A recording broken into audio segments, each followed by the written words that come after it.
सच आरती ने अपने दादू राघव सिंह राजपूत को बताया है, उसको बिल्कुल भी यकीन नहीं हो रहा है।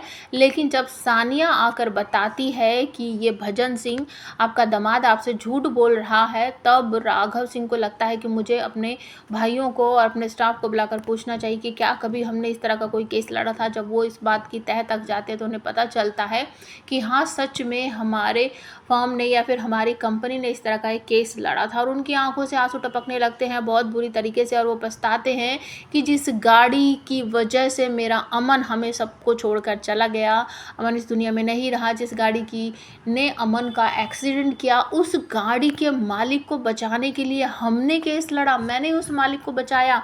ऐसा कैसे हो सकता है, ऐसा कैसे हो गया बेटा मुझसे। वो बहुत बुरी तरीके से तड़प रहे हैं, रो रहे हैं कि मुझसे बहुत बड़ी गलती हो गई। और ये सानिया कहती है कि ऐसी बहुत सारी बातें हैं बड़े पापा जो आपको पता नहीं है और इस भजन को पता है, इसीलिए तो मैं इसका विरोध करती हूँ। और दूसरी तरफ आपको देखने को मिलेगा कि अंजलि जो है, आज उसका ट्रीटमेंट होना था, इंजेक्शन वगैरह लगने थे, उसकी दवाइयाँ जो है वो कुछ भी नहीं है। मतलब कि घर में पैसों की तंगी हो चुकी है। आरती जो है वो रिपोर्टर तो है, लेकिन अब घर में एक भी पैसा नहीं बचा है कि उसकी माँ का ट्रीटमेंट हो सके।